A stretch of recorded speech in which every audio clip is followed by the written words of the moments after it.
আসসালামু আলাইকুম। এর আগের ভিডিওতে আমরা সেন্টেন্সের প্রকারভেদ নিয়ে আলোচনা করেছি। আমরা দেখেছি অর্থ অনুসারে সেন্টেন্স 5 প্রকার: অ্যাজারটিভ, ইন্টারোগেটিভ, ইম্পারেটিভ, অবজেক্টিভ এবং এক্সক্লেমেটরি। অ্যাজারটিভ মানে সাধারণ যে বাক্যগুলো রয়েছে, নর্মাল যে বাক্যগুলো, সেগুলো অ্যাজারটিভ। প্রশ্ন করা হলে ইন্টারোগেটিভ, আদেশ, অনুরোধ, নিষেধ করা হলে ইম্পারেটিভ। যেসব বাক্যগুলো দ্বারা বিস্ময়, আনন্দ, হতাশা, দুঃখ এগুলো প্রকাশ করা হবে সেগুলো হবে এক্সক্লেমেটরি সেন্টেন্স। আজকে আমরা শিখব সাবজেক্ট এবং প্রিডিকেট। সাবজেক্ট কি? বাক্যে যে কাজ করে বা যার সম্বন্ধে কিছু বলা হয় সে হচ্ছে সাবজেক্ট। প্রিডিকেট কি? সাবজেক্ট সম্পর্কে বিস্তারিত যে বলে সে হচ্ছে প্রিডিকেট। আমি জানি যে বিষয়গুলো আপনার মাথার উপর দিয়ে যাচ্ছে, আপনাকে একদম হেডেক নিতে হবে না, আমি উদাহরণ দিয়ে বুঝিয়ে দিব যাতে আপনি খুব সহজে বুঝতে পারেন। আই প্লে ক্রিকেট, আমি ক্রিকেট খেলি। কাজটা কে করছে? আমি, সেজন্য আই হচ্ছে সাবজেক্ট। প্লে ক্রিকেট সাবজেক্ট সম্পর্কে বিস্তারিত বলতেছে, সেজন্য প্লে ক্রিকেট হবে প্রিডিকেট। যখন সাবজেক্ট সম্পর্কে কোনো কিছু বিস্তারিত বর্ণনা করে সেটা হবে প্রিডিকেট। শি কুকস ডিনার, এখানে রান্নাটা করছে শি, সেজন্য সে হচ্ছে সাবজেক্ট। কুকস ডিনার হচ্ছে প্রিডিকেট, কারণ বাকি অংশটা মূলত সাবজেক্টকে বর্ণনা করতেছে। তো যে বিষয়টা সাবজেক্টকে বর্ণনা করে, যেমন কুকস ডিনার, সে রান্না করে, এই যে রান্না করা এটা সাবজেক্টকে বর্ণনা করতেছে, সাবজেক্ট সম্পর্কে অতিরিক্ত তথ্য দিচ্ছে, সেই জন্য শি হবে সাবজেক্ট, কুকস ডিনার হবে আপনার প্রিডিকেট। একইভাবে শি ইজ এ ফুটবলার, সে একজন ফুটবলার, এখানে তার পরিচয়টা বোঝাচ্ছে, তার মানে সে হবে সাবজেক্ট আর তার পরিচয়টা হবে কি predicate. He is a doctor, এখানে হি হবে সাবজেক্ট, ইজ এ ডক্টর হবে প্রিডিকেট। একইভাবে an honest man always speak the truth, এখানে আপনাকে একটা জিনিস বুঝতে হবে, সাবজেক্টে সবসময় এক শব্দের হবে তা না, অনেক সময় একটা ফ্রেজ। ফ্রেজ মানে কি? আবার কয়েকটা শব্দ একত্রে যখন থাকে সেটাকে আমরা ফ্রেজ বলি। কয়েকটা শব্দ পাশাপাশি বসলে তখন সেটাকে আমরা ফ্রেজ বলি। এটা একটা নাউন ফ্রেজ, এখানে তিনটা শব্দ একত্রে বসে একটা কাজ করতেছে। অ্যান অনেস্ট ম্যান, তিনটা দ্বারাই কিন্তু একটা শব্দকে বোঝাচ্ছে, সেই জন্য এটা হবে কি নাউন ফ্রেজ। ফ্রেজ মানে হচ্ছে শব্দ সমষ্টি, কয়েকটা শব্দ একত্রে বসলে সেটা ফ্রেজ হয়। অ্যান অনেস্ট ম্যান, একজন সৎ ব্যক্তি, অলওয়েজ স্পিক দ্য ট্রুথ, সবসময় সত্য কথা বলে। এখানে শুধু অ্যান, এটা কিন্তু সাবজেক্ট হবে না, এখানে অ্যান অনেস্ট ম্যান সাবজেক্ট হবে। তাহলে আমরা কি বুঝলাম? সাবজেক্টে সবসময় এক শব্দ হবে তা না, অনেক সময় নাউন ফ্রেজে কিন্তু সাবজেক্ট হতে পারে। An honest man always speaks the truth. A 40 years boy won the competition, এখানে দেখেন এই চারটা শব্দ মিলে কিন্তু সাবজেক্টকে বোঝাচ্ছে, কারণ এ 40 ইয়ার্স বয় এটাই মূলত সাবজেক্ট। ওন দ্য কম্পিটিশন, এখানে ভার্ব এরপরে যেটা রয়েছে ওন দ্য কম্পিটিশন, বাকিটা হবে প্রিডিকেট। এটা হচ্ছে সাবজেক্ট আর বাকি অংশটা হবে predicate. The Superman rescued the crowd, এখানে দ্য সুপারম্যান হবে সাবজেক্ট, বাকি অংশ প্রিডিকেট, কারণ বাকি অংশটা দ্য সুপারম্যানকে বর্ণনা করতেছে। সুপারম্যান জনতাগুলোকে রক্ষা করেছিল, তো দ্য সুপারম্যান হবে সাবজেক্ট, আর বাকি অংশটা যেহেতু সাবজেক্টকে বর্ণনা করছে সেই জন্য বাকি অংশটা হবে প্রিডিকেট।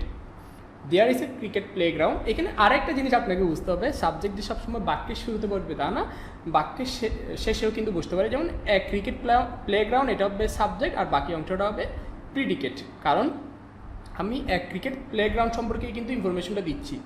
তাহলে এখানে এটা হবে সাবজেক্ট আর বাকিটা হবে প্রিডিকেট। একইভাবে hair is a nice laptop, এখানে নাইস ল্যাপটপটা হবে সাবজেক্ট আর হেয়ার ইজ এটা হবে প্রিডিকেট। আমরা বুঝলাম সাবজেক্ট হচ্ছে যে কাজ করে বা যার সম্পর্কে কিছু একটা বলা হবে, যেমন তার সম্পর্কে বলা হচ্ছে সে একজন ডক্টর, সেজন্য যার সম্পর্কে বলা হবে সে হবে সাবজেক্ট এবং যে কাজটা করে সে হবে সাবজেক্ট। আর সাবজেক্ট সম্পর্কে বিস্তারিত যে জানাবে সে হবে প্রিডিকেট। সাবজেক্ট সম্পর্কে যদি অতিরিক্ত তথ্য দেওয়া হয় সেটা হবে প্রিডিকেট। নাউন ফ্রেজও কিন্তু সাবজেক্ট হতে পারে। নাউন ফ্রেজ বলতে কয়েকটা শব্দ একত্রে বসে যদি একটা কাজ করে, যেমন অ্যান অনেস্ট ম্যান, এই তিনটা শব্দ মিলে কিন্তু একজন সৎ ব্যক্তিকে বোঝাচ্ছে, সেজন্য টোটাল পুরোটাই হবে আপনার সাবজেক্ট। সাবজেক্ট আবার বাক্যের শেষেও বসতে পারে, যেমন এক ক্রিকেট প্লেগ্রাউন্ড, এখানে এটা কিন্তু সাবজেক্ট। এরপর আমরা অবজেক্ট জিনিসটা বুঝার চেষ্টা করব। অবজেক্ট কথাটার বাংলা মানে কি? অবজেক্টের মানে হচ্ছে বস্তু। তার মানে আপনাকে একটা জিনিস অবজেক্ট শুনলে আপনি মনে করবেন, ইংলিশ গ্রামারের মধ্যে যখনই অবজেক্ট আসবে তখন বুঝবেন কোনো একটা বস্তুর নামকে বোঝাচ্ছে। এখন অবজেক্ট কিন্তু আবার দুই প্রকার, একটা হচ্ছে ডিরেক্ট অবজেক্ট আর একটা হচ্ছে ইনডিরেক্ট অবজেক্ট। যেটা বস্তুর নাম সেটা হবে ডিরেক্ট অবজেক্ট, আর যেটা ব্যক্তির নাম সেটা হবে ইনডিরেক্ট অবজেক্ট। এখন অবজেক্টটা কীভাবে বের করবেন, এই জিনিসটা আপনাকে অনেকটা কনফিউজড করে দিতে পারে যে অবজেক্ট জিনিসটা কী, খুবই কনফিউজিং বিষয়। আমি আবারও বলছি, অবজেক্ট হয় কোনো একটা বস্তুর নাম হবে, কোনো একটা ব্যক্তির নাম হবে। যখন সেটা বস্তুর নাম হবে তখন হবে ডিরেক্ট অবজেক্ট, যখন কোনো একটা ব্যক্তির নাম হবে সেটা হবে ইনডিরেক্ট অবজেক্ট। বস্তুর নাম মানে কি? বস্তু বলতেছি, বস্তু মানে কি? মোবাইল একটা বস্তু, ফ্লাওয়ার একটা বস্তু, টেবিল একটা বস্তু, টাকা একটা বস্তু, ল্যাপটপ একটা বস্তু, মোবাইলের স্ট্যান্ড একটা বস্তু, বই একটা বস্তু, সব কিছু বস্তু। যার প্রাণ নাই সে হচ্ছে বস্তু। চুলো একটা বস্তু, আবার যার প্রাণ আছে, যেমন আমি মানুষ, আমি বেঁচে আছি, আমি হব ব্যক্তি। আপনি, আপনার প্রাণ আছে, আপনি হবেন ব্যক্তি। তারপরে আপনার বান্ধবী, সেও ব্যক্তি, আপনার বন্ধু, সেও ব্যক্তি, আপনার বাবা মা, সেও ব্যক্তি। তো যাদের প্রাণ আছে তারা হচ্ছে ব্যক্তি, যাদের প্রাণ নেই তারা হবে বস্তু। যদি বস্তুর নাম হয় ডিরেক্ট অবজেক্ট হবে, ব্যক্তির নাম হলে ইনডিরেক্ট অবজেক্ট হবে। উদাহরণ দিয়ে ব্যাপারটা একদম ক্লিয়ার করে দিই আপনাকে। আই লাভ ক্রিকেট, এখানে ক্রিকেট কি ব্যক্তির নাম? নো, ক্রিকেট হচ্ছে কোনো একটা বস্তুর নাম, সেই জন্য ক্রিকেট হবে কি আপনার ডিরেক্ট অবজেক্ট, কারণ কোনো একটা বস্তুর নাম বুঝালে সেটা হবে ডিরেক্ট অবজেক্ট। এখানে একটা জিনিস বুঝতে হবে, আপনি অবজেক্টটা কীভাবে আইডেন্টিফাই করবেন। এই যে এখানে ভার্ব লাভ রয়েছে, লাভ মানে ভালোবাসা, এই ভার্বকে আপনি যখন কি বা কাকে দ্বারা, হোয়াট অথবা হুম দ্বারা প্রশ্ন করবেন, যে আনসারটা পাবেন সেটা হবে অবজেক্ট।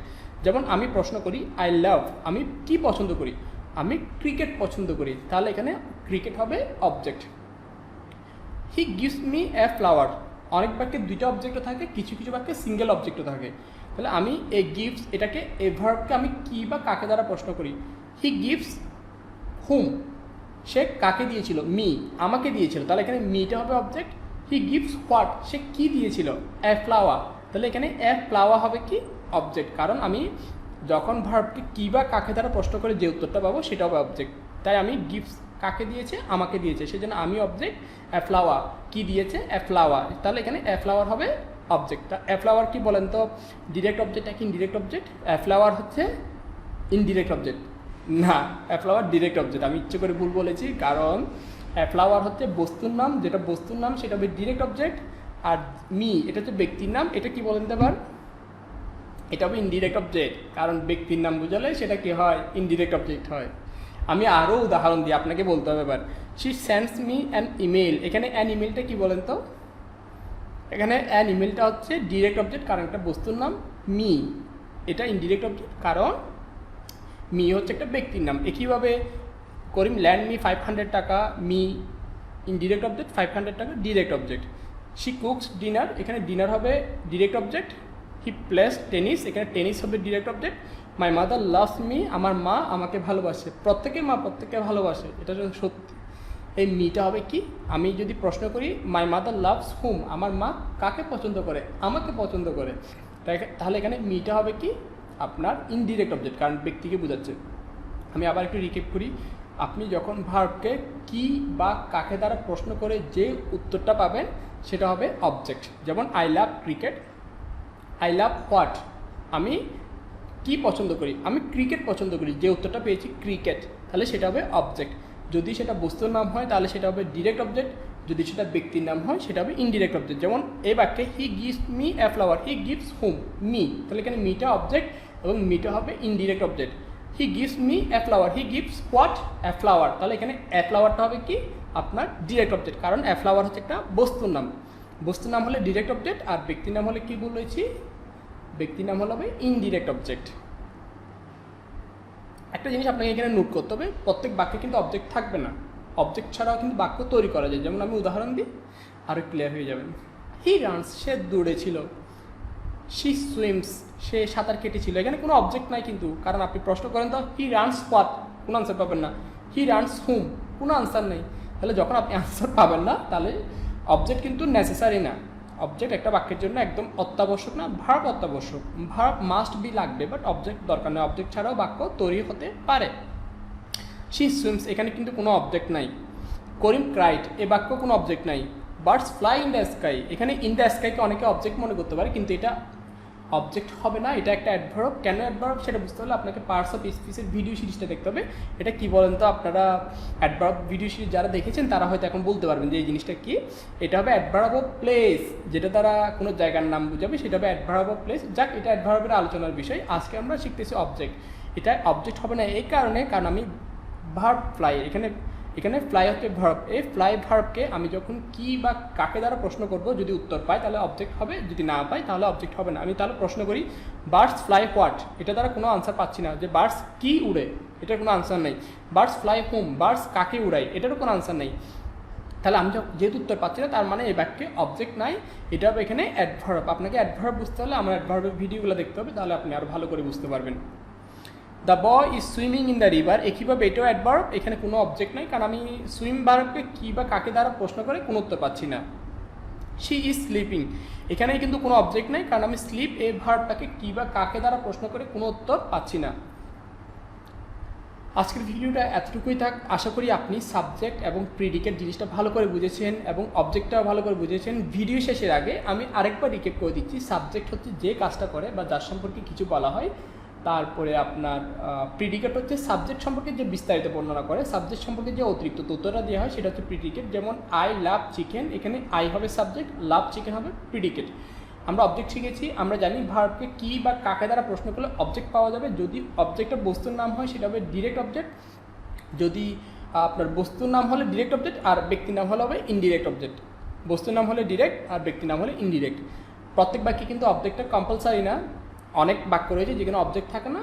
অনেক সময় অ্যাডভার্বও বসতে পারে, অনেক সময় কোনো কিছু না বসেও একটা বাক্য শেষ হতে পারে। অবজেক্ট একটা বাক্যের জন্য নেসেসারি না, একটা বাক্যের জন্য নেসেসারি হচ্ছে কি আপনার ভার্ব।